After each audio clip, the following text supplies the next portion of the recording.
Hey guys, we are back for Esther chapter 2. Yes, I'm filming this in the same day. It's fine. If you have not watched any of my other Bible study videos, there are links down in the description box below to all the resources you need. I highly recommend watching Esther 1 first, obviously. But we're just going to hop right into Esther chapter 2. And if you have any questions, please go to the blog post that I've linked down below. Everything that you need will be in there. Okay, so chapter 2, verse 1. So this is right after the decree has been sent out from chapter 1. The king kind of has some time to decompress from these events. He has men start the process of finding a new queen.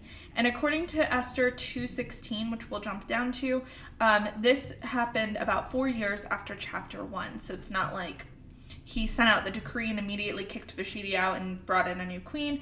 It did take some time, and there is a bit of jump here. So I'm going to go over to verse 16 here and just say 4 years after chapter 1. Okay, so verse 1, I'll just make a note.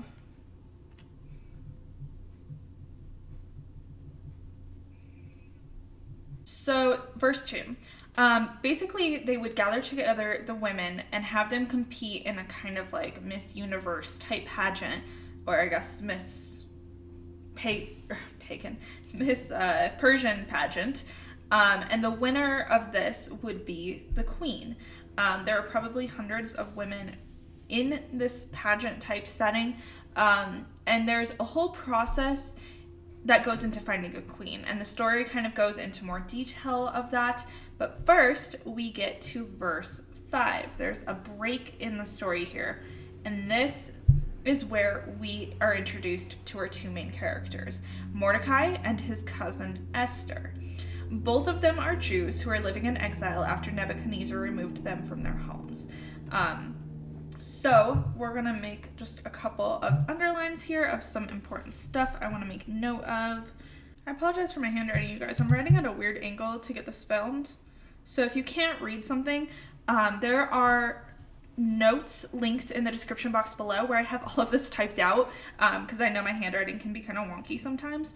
And they actually go into a little more detail than what I'm just like physically writing in my Bible. So if you are interested, those are linked in the links down below. Okay, so now we jump to verse 6. Basically, the Jewish people are living under a ruler that does not believe in God, or their God, I suppose. Just like in other stories, such as Daniel, the Jewish people are trying to find a balance between following the Torah and living in another set of laws set by a king that does not believe in God. So you can read a lot about Jewish people having to find this balance. They're in exile for a big chunk of the Bible, and even to this day. So trying to find that balance is really important, and it's just hard to do. So verse 7, we learn that Mordecai is Esther's cousin and really like her adoptive father. And we also learn that Esther is a beautiful woman. Mordecai has taken her as his own daughter when her father and mother died. So already we learn that Esther is a Jew in exile, she is an orphan, and she is beautiful. And those are the key things to know about this. Okay, so the story resumes with carrying out Xerxes' work to find a new wife.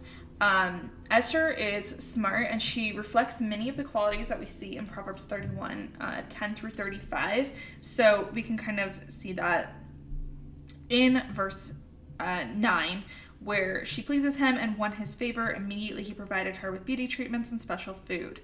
So not only does she just go into this, when the king is choosing these people, a lot of times they're not, actually all the time, they don't really get a choice in the matter. They're just being chosen because they're beautiful or because of their social status or whatever it is, and they're brought to the palace, and they're basically forced to be put through these trials and these beauty treatments, and they're kept there for a long time to ensure that they're not pregnant. And eventually they have to sleep with the king, and whoever impresses the king the most is essentially the new queen. So this is not a happy situation, but we can see immediately that Esther makes the best of it. She gains the favor of the eunuch that is in charge of the women. She, gets special beauty treatment, special food, because she has kind of impressed him. And he also assigns her 7 female attendants that are the best. So she gets extra attention and all this stuff. And then again, from chapter 1, we see this theme of sevens. 7, again, is a theme throughout this entire book that points back to God's kind of behind the scenes presence in this, because his name is never actually mentioned in this Bible. We have to look behind the scenes for what he's doing here. So I'm going to make a note for a related passage here for Proverbs 31 woman. And I actually do have a blog post and I think a video about Proverbs 31. I think the videos are really old and probably on Periscope. I'll see if I can find those and I'll link them down below. But Proverbs 31 is a really popular passage. It kind of talks about like the godly woman. And so she reflects a lot of these values in this moment.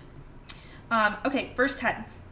Esther has not revealed her nationality and family background because Mordecai has forbidden her to do so. So Esther keeps the secret that she's Jewish. This is really important later in the book, so just kind of note that. I'm just going to underline it here, and we'll kind of come back to why she would not tell anyone that she is Jewish. And then verse 11.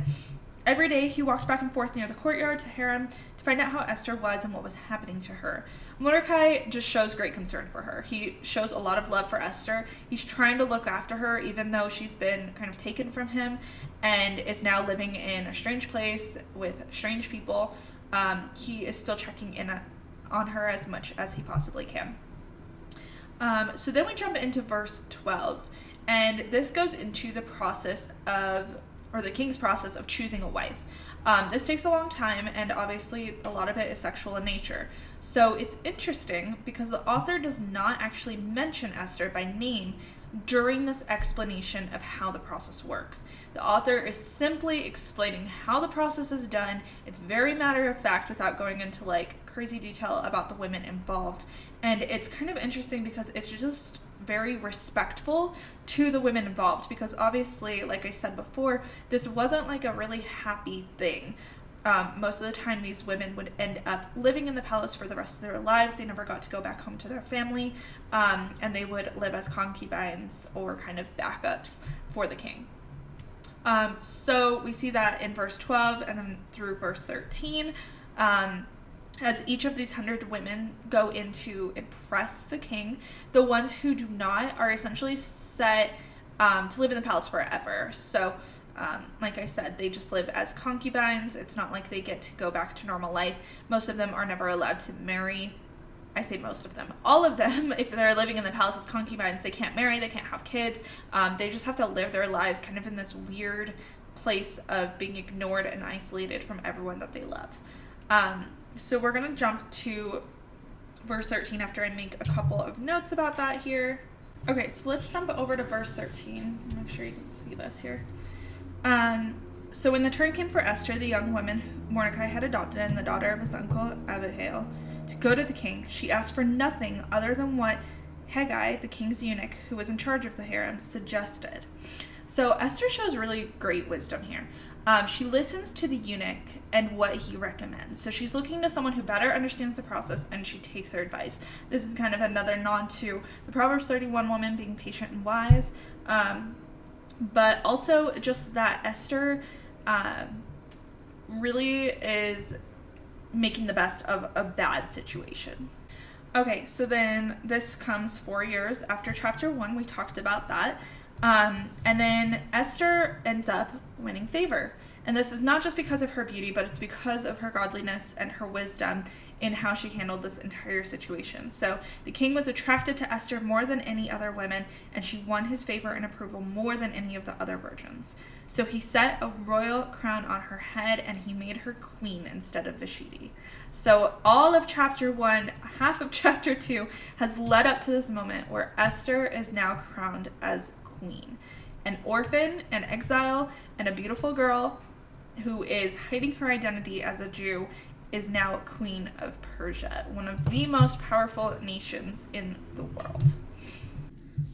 So, chapter 18, here is another great banquet. So this is 4 of 10 banquets now. Esther banquets for all of the nobles and officials. He proclaimed a holiday throughout all provinces and distributed gifts with royal liberty. So God had a plan for Esther, and she was a part of this massive plan. She goes from an orphan and exile to queen in a very short period of time. And then we jump into Mordecai. So Mordecai uncovers a conspiracy. So Mordecai obviously has some position of power relative to the king's palace. He is at the king's gate. This is basically means that he's part of some kind of influence in the kingdom, essentially. So when the virgins were assembled the second time, Mordecai was sitting at the king's gate. Esther had to keep a secret of her family background and nationality, just as Mordecai had told her to do so, for she continued to follow these instructions. So she still, even after becoming queen, doesn't tell anyone that she's Jewish. During this time, so after she had become queen, Mordecai is sitting at the king's gate, and he overhears 2 guards in the doorway planning to kill King Xerxes. So, again, Mordecai obviously has some position of power, and God has placed him in the right place at the right time. So even in exile, Mordecai honors the king. He plays a major role in stopping this assassination. And these assassination plots are real. King Xerxes was actually eventually murdered by his prime minister. So that threat is a real threat during this time. And basically, the report, he tells this plot to Queen Esther, who then tells the king and gives all the credit to Mordecai. When the report was investigated and found to be true, the 2 officials were impaled on poles. All of this was recorded in the book at the presence of the king. So there's kind of a lot that goes into this. So let me break this down a little bit. So as we said, Mordecai has power or a position of influence in the kingdom. Not super high influence, but enough that he was able to tell the queen about an assassination attempt, and they actually listened to him. Then Mordecai is in the right place at the right time, and also that he honors the king. As a Jew in exile, you would think that, they would hate this king. This king is taken them from their homeland. He is keeping them in exile. He's not really letting them go home or leave. He's taken over this entire region. But Mordecai, being a faithful Jewish man, he honors the king. He loves God and honors the king, just as he is called to do. So he honors the king, and God is working behind the scenes again by placing him in the right place at the right time. Okay, and then in certain versions of the Bible, it depends on what version you're reading. It might say that the officials were hung on a gallows. It might say that they were impaled on poles. The gallows was a literal word for tree. So a lot of times if you see in the Bible that they were hung on the gallows, that just means that they were hung on a tree. Most likely that means that men were crucified. That was a very common and cruel way to kill someone during this time. Another kind of common occurrence was them being impaled on sticks.